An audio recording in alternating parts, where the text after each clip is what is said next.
मध्य प्रदेश में मोहन यादव के मुख्यमंत्री बनने के बाद से ही लाउड स्पीकर पर सियासत लाउड है। कहीं इसको लेकर विरोध होता दिख रहा है तो कहीं कोई इसके समर्थन में खड़ा नजर आता है। लेकिन खंडवा में इस आदेश के बाद जो तस्वीरें सामने आ रही है वह बेहद ही सुखद है।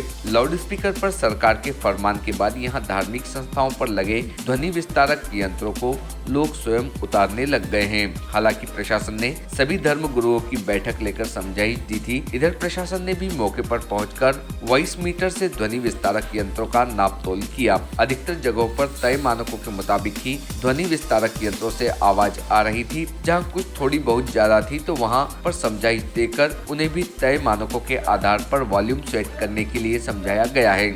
बता दें कि पूरी कार्रवाई के पहले पुलिस को प्रशासन ने अपने वाहनों पर लगे सायरन और ध्वनि विस्तारक यंत्र के डेसिबल की जांच की। उसके बाद में विभिन्न धार्मिक स्थलों पर पहुंचने और वहां पर ध्वनि विस्तारक यंत्रों से निकलने वाली आवाज का डेसिबल जांचा। यहां लगे माइक सिस्टम की आवाज का डेसिबल नापकर उन्हें समझाइश दी। प्रशासनिक अमले ने भी मौके पर पहुंचकर धार्मिक स्थलों पर लगे लाउड स्पीकर्स का जायजा लिया। प्रशासन ने ध्वनि मापक यंत्र के जरिए आवाज का डेसिबल नापा और उन्हें समझाइश दी कि निर्धारित मापदंड के अनुसार ही आवाज का वॉल्यूम रखें। अगर बढ़ी हुई आवाज की शिकायत मिली तो उन पर विधि सम्मत कार्रवाई की जाएगी। इसे लेकर खंडवा एसडीएम अरविंद सिंह चौहान ने बताया कि शासन के आदेश मिलने के बाद से कार्रवाई शुरू की गई थी। इसके बाद लोगों ने प्रशासन के साथ समन्वय बिठाकर स्वयं से ही ध्वनि विस्तारक यंत्रों को उतार कर रखना शुरू कर दिया था।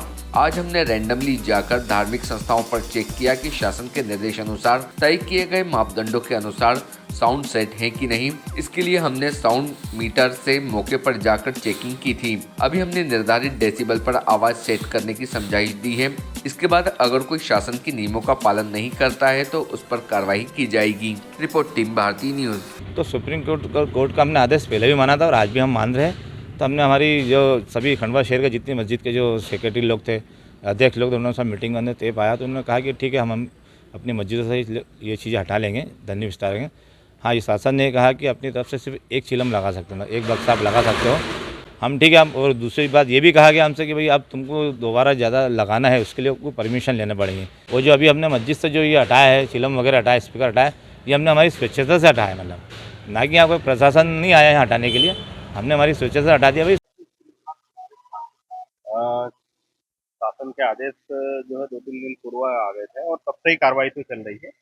काफी कुछ लोगों ने जो है प्रशासन के साथ आपसी सामंजस्य समन्वय बनाकर जो है ध्वनि विस्तारक यंत्रों को उतारना चालू कर दिया।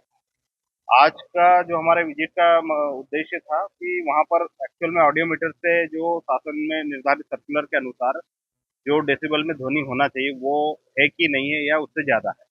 तो इसलिए हमने आज रेंडमली 2-3 जगह पे चेक किया और उनको कहीं पर ज़्यादा थी तो उनको सेट करा के उस डेसिबल पे फिक्स कराया। तो जहाँ पर भी जो नियर डेसिबल है उससे ज़्यादा होगी तो उसको अभी हम लोग समझाइश देके करेंगे। तत्पश्चात अगर फिर भी नहीं मानते और ज़्यादा होती है तो फिर कार्रवाई।